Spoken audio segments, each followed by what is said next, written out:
right. Hey, everyone. Thanks for joining us. Today, we have the amazing Vanessa, who is a mountain bike coach. She's been in the mountain bike industry for a long, long time. She's been a writer for a long, long time. She's just doing some amazing things with the Mountain Coaches Collective. And I wanted to have her on the show to talk to everyone. And I'm going to let her introduce herself. Vanessa, say hi to everyone out there. Hello, everyone. I'm Vanessa. I am so excited to be here, Mia. Thank you so much for the invite. I know we've connected last year Yeah. and we're here the next year of reconnecting. And so thanks. It's been a pleasure getting to know you and like what you're doing. And I'm excited to get this rolling. Yeah, likewise. So tell us a little bit, because we've been speaking. I can't really talk today. We've been speaking on and off for a year, but we have met before virtually like this. And you told me about your Mountain Coaches Collective. But before we dive into that, I wanted to go into, could you tell us about yourself, like your mountain bike journey, what got you into mountain biking, and then how it led you to being a coach? Yes, absolutely. So when I was a wee little one, I've always had a passion of riding. And I remember when I was like 2 years old, I was on my two wheels and my parents would stick me in their basement and it wasn't developed yet. So I would have my bike and I would ride in circles, just like No on the way. concrete circles. And my mom and dad were like, well, she likes to ride. That's good. So that was like the start of my love of biking. Yeah. And then, so I grew up in Calgary, Alberta, Hmm. up in Canada. And when I was 12, I lived in a really tight knit neighborhood. And so the neighborhood boys were out riding on their dirt bikes and Yeah. building makeshift jumps, Yeah. sketchy as is. And I'm like, your bikes look so cool. And they're like, yeah, like we're cool. We're mountain bikers. And I'm like, okay, I'm gonna go buy one of those bikes. So my dad took me to this bike shop and I was like, okay, I'm looking for this kind of bike. And so I was due for a bike. And so we picked a bike up.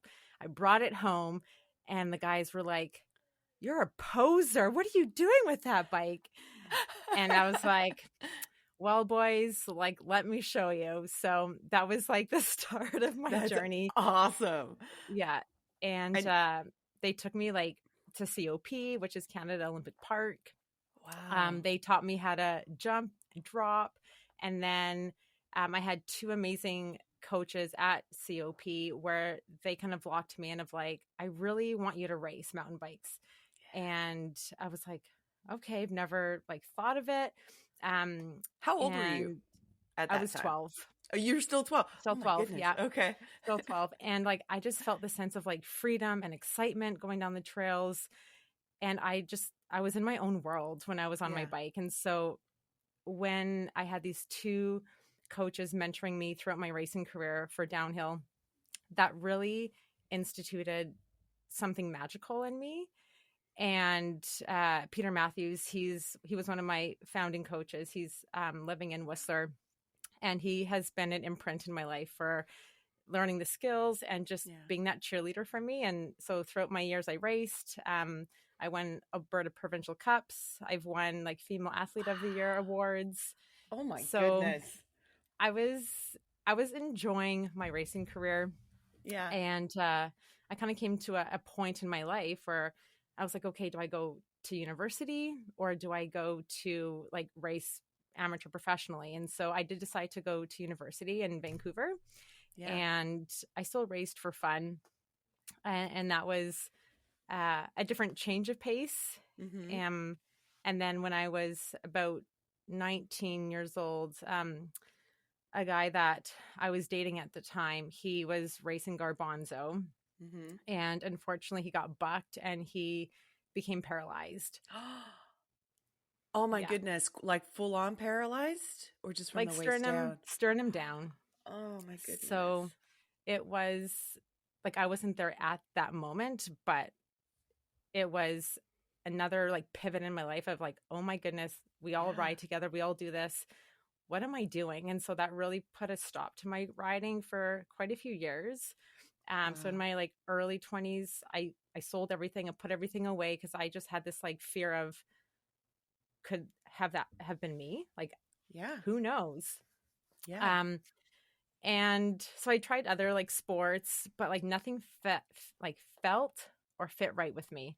Mm-hmm. And I reconnected with some of my friends and I got back on a bike and I'm like, okay, this is me. This is where I'm supposed to be. And from that, I had my passions of racing and I implemented that into bringing myself back into the community and Yeah. volunteering. And then I got myself into coaching Yep. of like, how can I pour into others and like create that risk management, that safety? Yes. How can we ride in such a manner that we're like executing the proper skills, Yeah.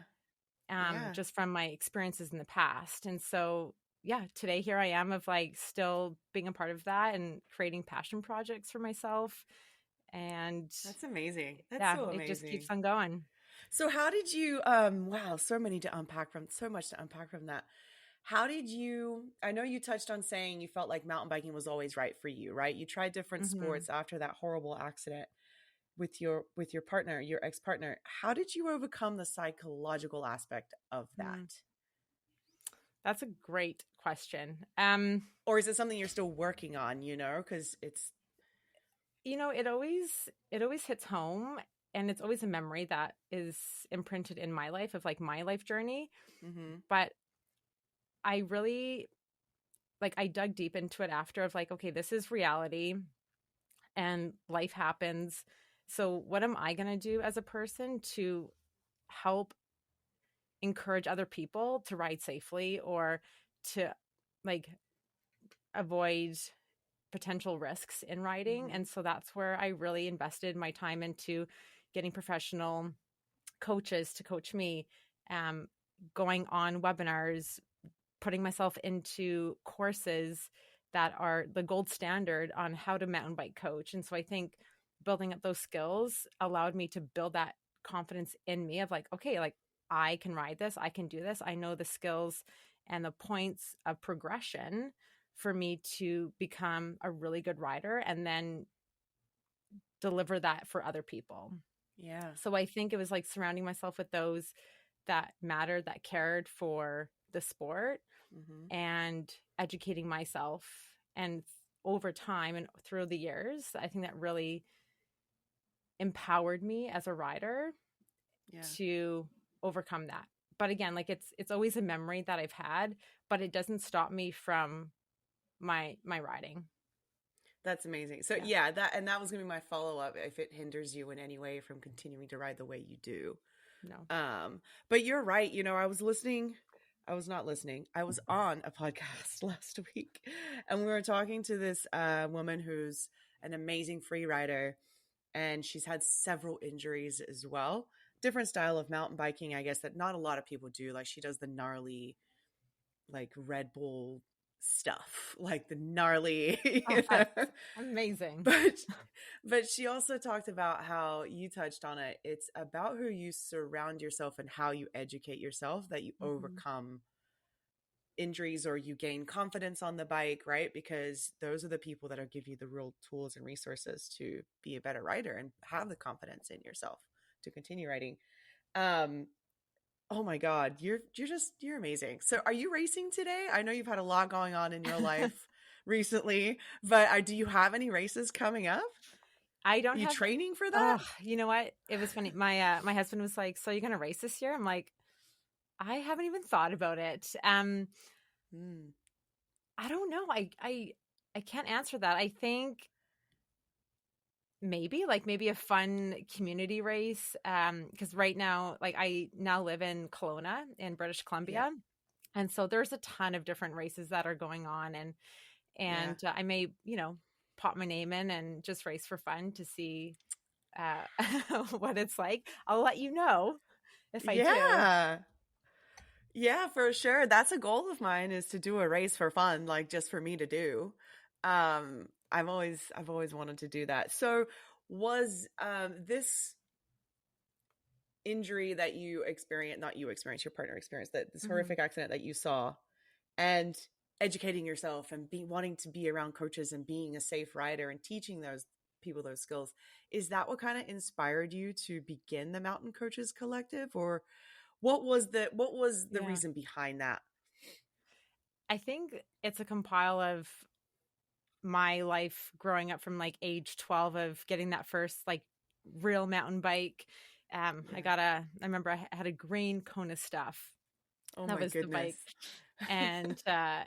And like, yeah, through the years of figuring it out. Right. And cause back then I was one of the very few girls that were racing. So it was Mm, still very, very heavily male dominated. yeah. And so I had to break through that kind of scene of breaking through the noise of like, I'm a girl. Yes, I can do it. I can make it. That is a whole other story to Yeah. get into. We can have like But an hours yeah. long podcast about that. Yeah. And I think the biggest turning point, which allowed me to create Mountain Coaches Collective, was throughout my coaching and my volunteering, I noticed that there was a space of emptiness in a coach's world. Hmm. And I like you're busy coaching other people and developing their skills. And then you would go home and, you'd write your notes and send out their lesson plans and their write-ups. And you kind of sit back and it's like, well, what about me? And I kept Yeah. getting that feeling. And even though I was coaching with other people, everyone is busy coaching their clients. Right. And that was the start of me figuring out, well, what's next? Or like, where do we go from here? Because I want to be coached. I want to develop in my skills so I can better produce for my clients. And Right. so last year, when we moved to Kelowna, I was hiking with my dog Whistler. And I was, Oh, love that yeah. name. And I was like, man, like I'm new into BC again.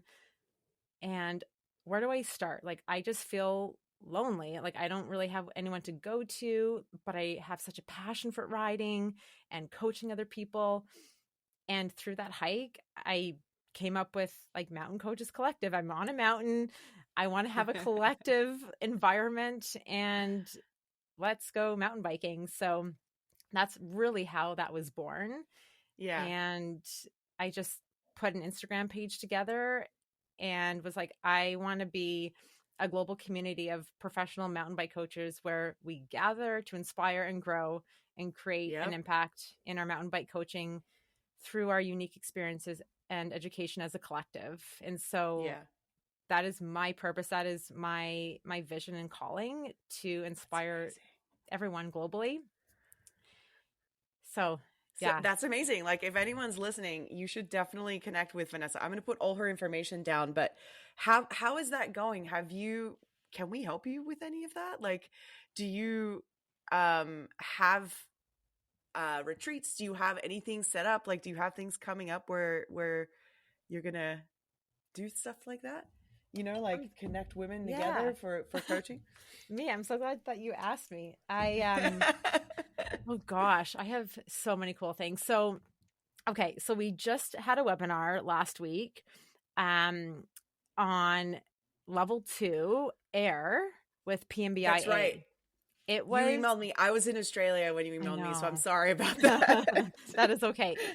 It was, it was actually incredible because I took my level 2 PMBIA air course in Kamloops and it was life changing in the mental aspect. Like Oh, it was incredible. It was so good. So we really talk a lot about that in the webinar, and I will be sending that out on my page in a link for people to watch in the yeah. next coming week. But it was so amazing.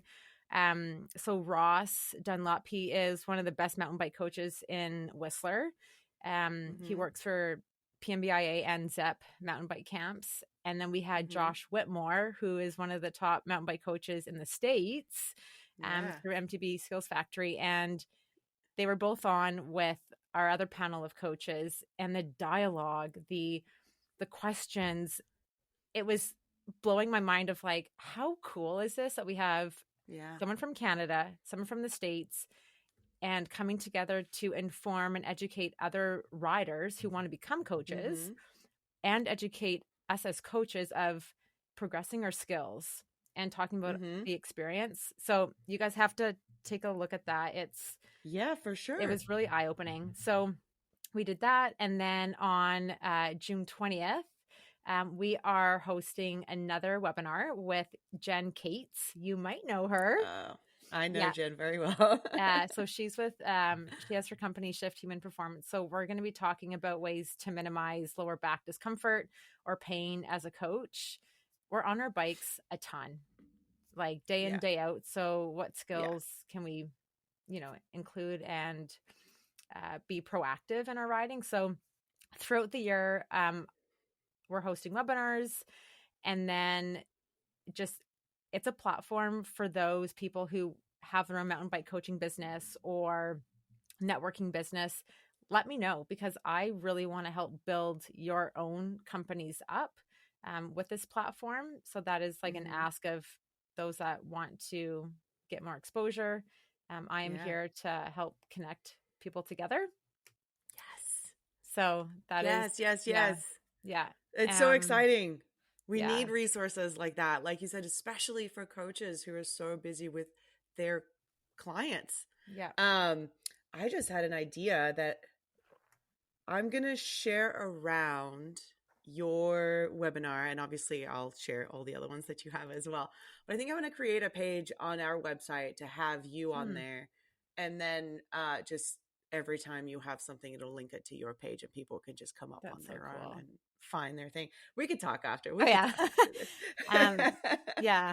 So it's been going really well. And okay, the coolest thing that I'm going to be rolling out is, so I'm creating a platform for mentorship program. So what this is, so stay tuned. It's going to be coming up on the website. So we have a roster of coaches, and these coaches will have info. So let's say as a rider, I really want to learn how to jump better and gain confidence, but I don't really want to like have a physical coach at this moment, but I would want to have someone to talk to like through it and like show videos. So you would go to Mountain Coaches Collective mentorship page, and you could go through the roster of different coaches of their specializations. So let's say they, in the filter search, they say like female, specializes in jumps and is confidence booster, and then my name would pop up. So then they could book a session.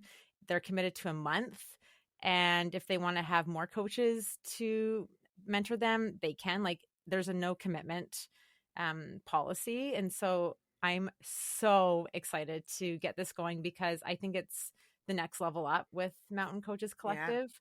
So coaches that want to get paid and mentor another rider or another coach online, let me know. Hit her up. I'm going to, like you said, I'm going to put all the information on there. That's super cool. That's really cool that you're going to have like a filters section. And it's really smart to have that, because people want information so quick nowadays, right? Yeah. Like, and if you have those keywords on the website where it's like, I just want to learn how to jump, someone pops up and they connect with whoever is going to. So is this mentorship part of your website, is that going to be like a free feature? Is that going to be like a paid membership feature? How does that work?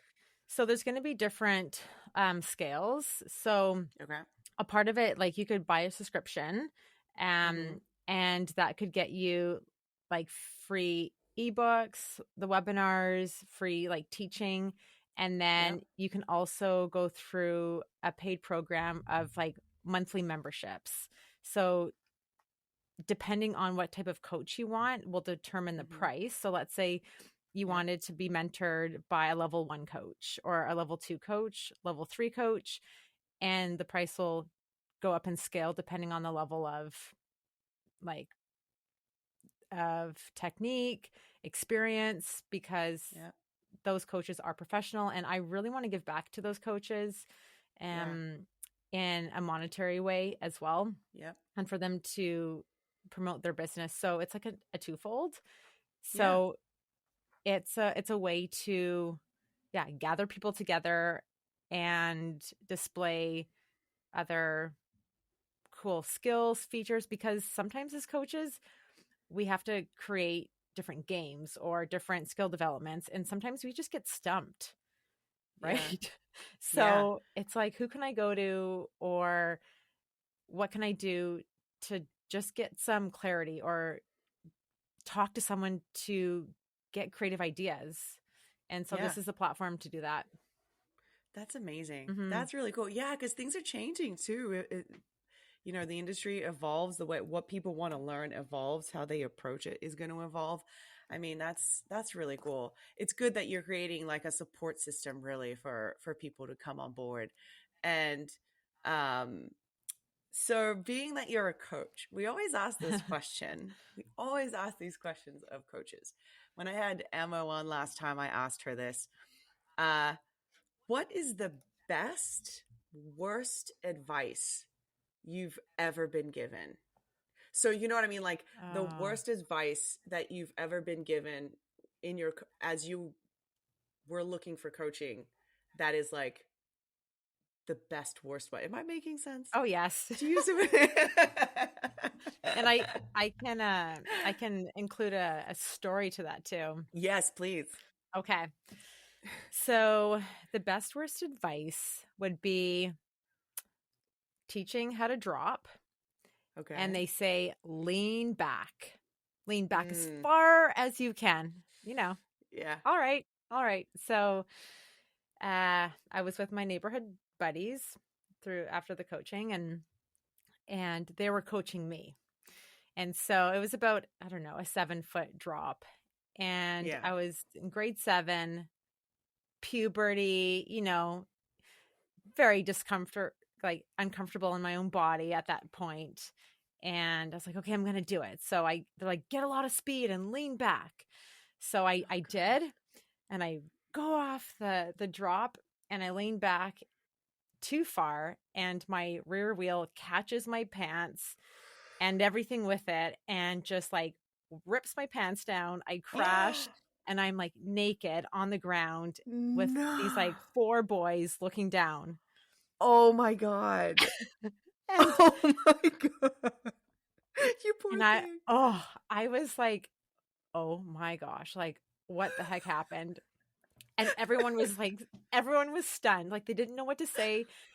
And I like slowly but quickly like tried to like pull my pants up, because like I swear I was seeing stars. Yeah. And never again. Like I had the biggest rash on my body, on my butt. You poor thing. Did you break anything? No, I was shocked. I got like a huge hematoma Yeah. on my body. But to this day, the guys were like, we wish we had that filmed. And I'm like, I know, me too. Oh my God, I'm so sorry. That is, I'm so sorry. That's so bad on so Oh, many levels. I've been told that too. Like, just lean back, and it's not the way to go at all. At all. no. Yeah. How did you recover from that? Did it take you a long time to get back on the Oh, bike after that? you know what? Like, yeah, I reflect back, and through that moment, I can understand why sometimes I will hesitate on certain drops of like, Oh, do I wow. feel okay doing this, Yeah. or can I do it? And I think Yeah. it's just because of maybe that one experience, and like over time it's gotten a lot less, but there's been moments where I definitely have hesitated before my commitment point, of course. Poor thing. Yeah, because once you're committed, you just gotta go. I learned that You the just hard way this weekend. oh no. No, it was fine. I did this line in my local trails here. There's this really steep section I've never actually done before, but I thought, I got a bike that can handle it. So let me Yeah. try it. And I've been really practicing this weekend. My goal the entire weekend was to practice front brake control and Ooh. on steep sections, because my goal is to ride in Sedona as much as I can in my entire life. And in Sedona, you need a lot of front brake control, but everywhere really, you need good brake control when you're doing technical stuff, right? Hmm. And so I just on a whim, I took the right line instead of the left line that goes down, and I got to the top, and it was very steep, and I'd never done it before, and it was really loose, very loose, Okay. and kind of technical. And for a moment in my head, I hit slammed on my back brake, and I fishtailed a little bit, and it scared the living daylights out of me. And I'm like, "You got this. You're okay. You got this. You got this." And I calmed down. I talked myself out of it. I slowly made my way down, but I was so scared because my first really bad accident, I was Mm. told to lean back instead of being in that attack position. And for a second, as I was going down, I was also kind of leaning back. And I thought, lay off the back brake and use your front brake more because that's Yeah. how you're going to get into the same issue that you had last time. So it was in my head too, but I got down from it. My wife came up behind me on the other line and I was like, I can't believe I did that. I was just like so proud of Woohoo! myself. Air high five. Yeah, oh, good job. You know what? Like the front brake is so underutilized. So Yes. underutilized. And so that is one thing that I practice in my coaching and creating a habit of getting my clients to just use their front brake on different Right. terrain. And they're like, oh my gosh, I did it without feeling unstable. I'm like, yes, you did. Yeah. Yeah. And it's such a Yeah. good feeling because that bad crash I was telling you about, my friend, who's an amazing rider too, but I was very green at the time. She said, do not use your front brake, ignore your front brake. So that's my best, worst advice that I've received Mm. is don't use your front brake on like a steep technical section. Anyway, those days are gone. But yesterday, because I had so much confidence doing that, I was able to do tight switchbacks that I used to walk. So I was really proud of myself too because I was like, "It's your front brake, you got this." Body control, like I did Yeah. all four of them. I dabbed the fifth one, so I don't consider that like a cleaning it. But um, yeah, the confidence that you get from that. But okay, so that's the Oh, best worst advice that you've gotten was lean back. yeah. Have you heard of any other like bad advices that people have come to you with? Like if you get a client and they say, "Well, so and so taught me how to do this." Yes. YouTube. I love and I hate YouTube. The the most Oh common is no. like I'll be, teaching a skill and the client will be like, "Well, YouTube told me this." Well, like where are your sources? Well, I don't know, like just YouTube told me this. And I tell them, "Do you want to pay for like a YouTube session or Yeah, a good point. Vanessa coaching session?" And so Yeah.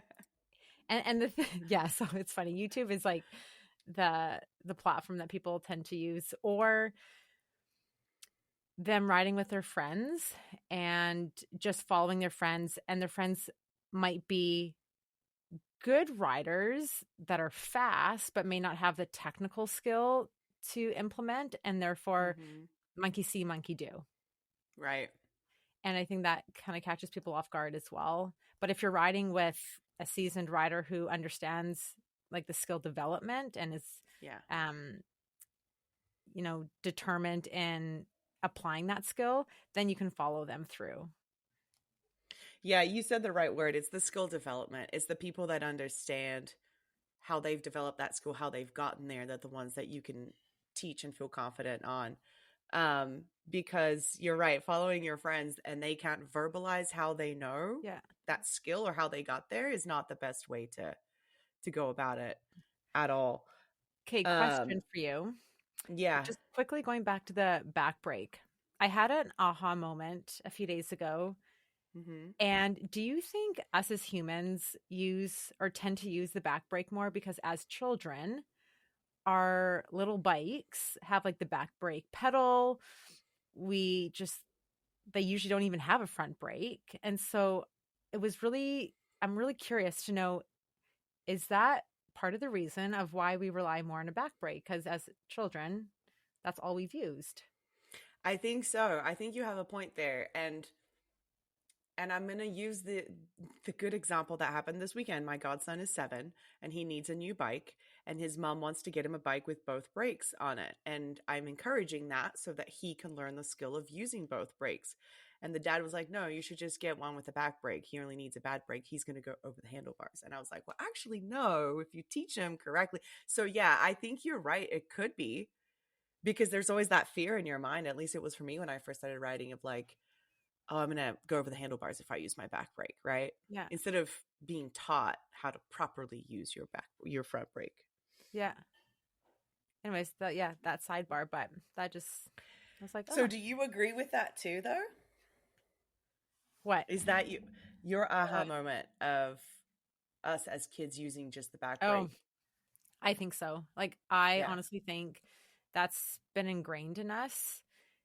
Yeah. And I'm sure like we'll see more, maybe we'll see less back brake utilized because the bikes these days for the kids Mhm. have like astronomically developed into another kind of beast, right? Like I Yeah. had my super cycle bike when I was little. I was like, Super this is cycle. so cool. As like my shock bottoms out. So I think the That's development awesome. of bikes also helps the development of children riding. Yeah. Yeah. Do you think that you being a racer, like that helped you want to teach people how to race? Or do you just, what am I trying to say Mm. here? I admire people like you that do this kinds of stuff because it's something I wish I could do or would have done as a kid. But is your passion for racing what kind of led you to want to be a coach? I've never been asked that question. I mean, we did touch on earlier Yeah. kind of what led you to your coaching, but I wasn't sure if racing was also a part of it. Yeah, I like racing. I like so Peter Matthews and Sarah Leachman, they were my two mentors that really impacted my coaching, or I Hmm. guess my racing. And I think because of their inspiration, that has made me want to empower others. And Right. when I was racing, like it's a lot of adrenaline that goes through your body. Like you have, like I was with a team, so like we were training a lot. We were on a really strict schedule. I Yeah. really enjoyed that part of me Hmm.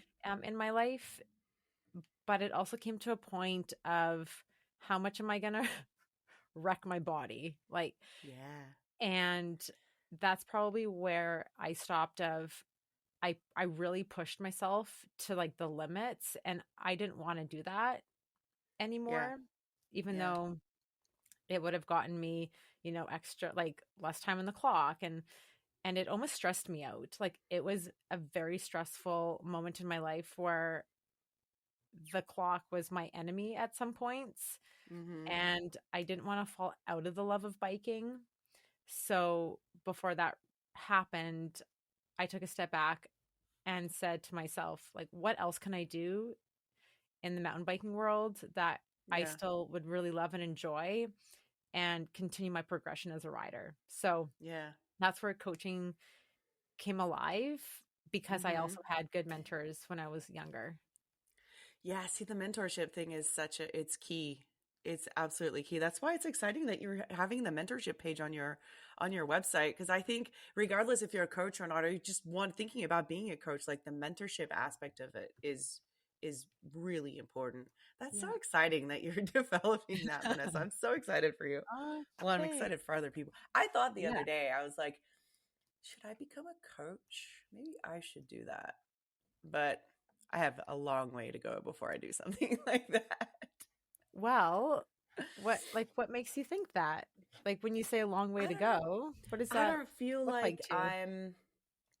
I feel like I need to develop more skills to then be able to pass on those skills and knowledge to others. Hmm. Um I just I don't know, I've always been drawn to teaching and helping people. So I was trying to find a way that I could do that within mountain biking as well, but Mm.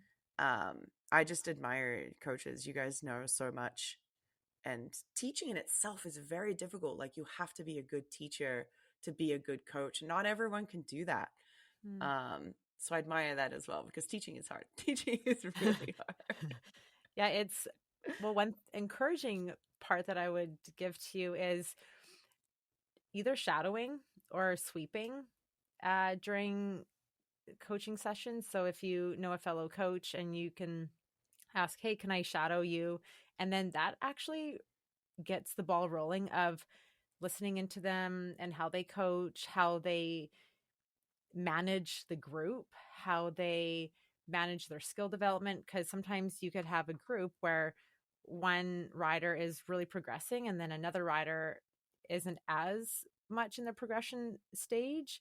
And so Mm-hmm. how do you manage that? And so Yeah. shadowing or being a sweep would be a great opportunity for you to get a taste of what coaching Yeah. could look like, and that could maybe Yeah. start your journey of that. Man, if I lived close to you, I would be like, "Hey, Vanessa, can I come shadow you?" Oh, you're welcome anytime to come to Kelowna. Oh my God, it would be a dream. I want to go to mountain biking in Canada so bad. It's just Well, I have a beautiful out spare there. room. So, Yes. and we have an Yes. airport. You do have an airport? We do. But wait, can I get direct flights from Los Angeles? I don't know. I don't know. We'll make it I'll have to look happen. into it. I'll have to look into that. So I know one of your goals back when we chatted a few months back was that you wanted to have coaching in your property. You were developing something. Is that still something, a goal of yours? Well, I would say like physical property.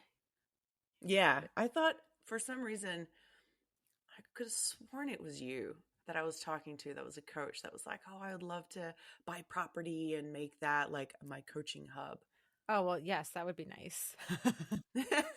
I'm like, I don't know if I mentioned that to you, but I'm sorry if I'm confusing. that would be nice.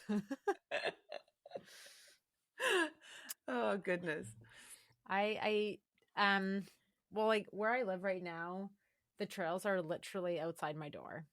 So I'm Yeah. just super thankful and blessed that I have that opportunity, and an e-bike would be nice to climb up this one big lofty mountain, but endurance Oh man. is key.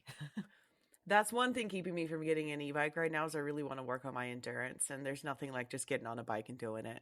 Yeah. Obviously strength training helps, blah blah. No, I'm just kidding. But that's where Jen comes in. Yeah. Um Well, did you connect with Michaela, who owns Own It Nutrition, when we had our webinar I last year? I actually have her written on the top of my email to reach Oh, out to her to do that. She's like pinned. You know when you can pin emails all the way to the top? Michaela's up on top. I saw she's been doing some stuff recently. I finally got back on social media last week when I got back from vacation, and she has some really good things going. yeah. And she snowboards. I had no clue. She was like this big time snowboarder. I I was know. She is a professional snowboarder. yeah, she's amazing. She's amazing. Um, oh man, I what was oh, your bike. What are you riding right now? What bike are you on? So I got two right now. I have a Okay. Trek Slash. Okay. So it's my big bike. So 170 and 160. Mm-hmm. And then I also have a Trek Remedy, and that's the 150, 160, 150. Do you see a big difference in the two, given the travel is kind of pretty close? I do, because the Yeah. Slash is a 29er and the Oh, Remedy is a 27.5, and there is a huge difference. yeah. Yeah. And I thought for I some reason tend they were to both 29ers. Sorry. no, that's okay. And I tend to ride my 27.5 bike more. It's Oh. a lot more playful, Uh-huh. and yeah, it makes me feel like my center of gravity is lower to the ground, which makes me feel more confident. Oh. The Slash, it's a taller, longer bike, and so it's great for like picking up speed really quickly. Great for climbing. Yeah. It's a little bit easier for climbing, but it's like it's my size, but if it's a big bike. Yeah, Becca, So who's been helping me with the network, she's pretty much a team member now. It's her and I. She has a Trek Slash, and that's her like her big party bike, as she calls it. It's her big bike oh park bike. yes. Yeah, it totally is. Like I would say she's right on the dot with how that bike feels. Have you ridden a mullet yet? No, but I really want to. Yeah, I'd love to get your take on it. I actually rode an e-bike mullet about 3 months ago, and I had so much fun. My first time riding an e-bike, and it was a mullet, and it was absolutely amazing. Woo. Yeah, Double you need to whammy. try it. Yeah, I know. I'd love to get your opinion. When you can get your hands on one, I'd love to know what your opinion on it. Oh, well, I don't. Oh, well, if you know anyone that's connected up in Canada, then I'd be game for a test ride. I can look into that for you. Yeah, I'm connected with one shop, Sovereign Cycle in West Kelowna. They've been Uh-huh. a really great shop to deal with. They're small but mighty. Yeah. Those are So, usually the best shops because they can get oh, stuff done. they do, and their guys and like the mechanics, they're phenomenal. Like they know what they're doing. Yeah, I can that's walk out great. of there knowing my bike is ready to go. Yeah. Even though, yeah, I do bike checks, but regardless, my bike's ready to go. It's good that you know how to do that too. So many people rely on mechanics that do a half done job and try and get away with stuff. I had someone tell me recently that she went to a bike shop and they wouldn't even touch her bike because it was like a $10,000 mountain bike. And the mechanics didn't feel comfortable working on it in case they were going to break something, which I thought was kind of Oh, odd.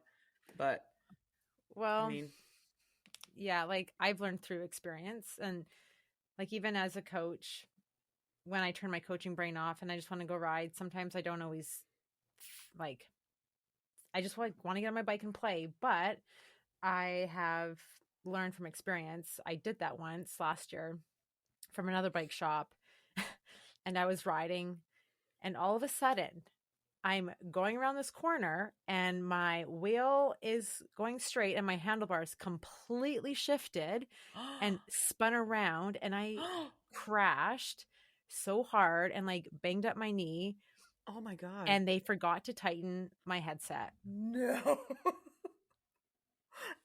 I even know how to do that. I even know to Oh, do that. and then Dude. and then my husband was riding, like he was ahead of me. Yeah. He was descending. The same thing happened. No. Yes. No How do joke. you do that for two bikes? Was it the same mechanic? Did they not know what they're doing? So many questions. I called them and I told them what happened, and they said, "Oh, we're sorry. That's it. Nope. Oh my Never God. The lawyer again." in me is like, no, you need to sue Oh, them. You need to. Did you have and damages? it was, and like Zach, when he fell, he was like, we were riding on a really skinny trail and it was on a cliff. And so he somehow rotated to the left so he wouldn't roll down it was really bad. Oh my So God. through that experience, I'm like, no matter what shop I take my bike to, I'm always checking it. Yeah, 100%. Yeah, Because that's it scary. was. Like, it could have been a serious injury. Like, one of you guys Oh could have been yeah, seriously injured. Yeah.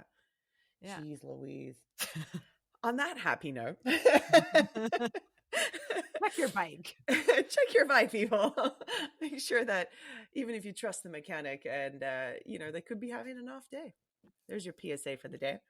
Absolutely. Is there something that we haven't talked about? I mean, we haven't talked about a lot of things, but specifically to the Mountain Coaches Collective that you want people that are listening to know?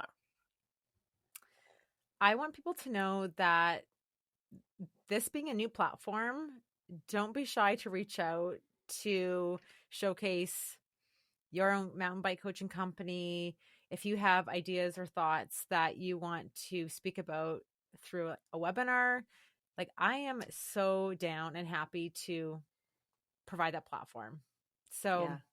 it is a community, and that's really where I want that to go. And heck, if this could be like a full-time job for me in the future, oh, that would be a dream come true. Running my Yay. like bold mountain bike coaching company and then running Mountain Coaches Collective, that would be a dream. Let's make it happen. Let's make it happen. Okay, that is my goal. You're I gonna want to make stick. that happen for you.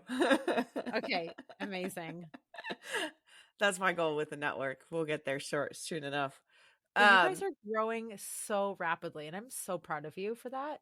Thank you. It's been a lot of work. It's hard working full time, as you know, having multiple jobs and trying to get something off the ground. It's very challenging, but I want to thank you for coming on and talking to me. And this isn't the last time we're going to hear from Vanessa, because as she grows and she gets more webinars and resources for people, I want to have her come back on And stay tuned because I am going to list her on the website with all the amazing things that she's going to have come up for coaches or anyone who's a mountain biker, really. You shouldn't just Love limit it. yourself to coaches.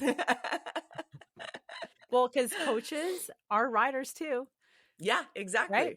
And riders Exactly. can become coaches, so it's hand in hand. 100%. 100%. And she really is an amazing resource, people. Reach out to Vanessa for anything. I know she would love to talk to all of you guys. And she can't say no because she's on the podcast right now. So I'm just kidding. I'd love that. I'm going to leave all her information down below on the podcast link, as well as the Instagram and all the social media platforms that I'm going to be releasing this. So for now, Vanessa, thank you so, so, so much for coming on and chatting with us. And it was way overdue. I'm glad we did this. Me too. Thanks for having me. It was awesome. I'll see you guys later. Have a good night.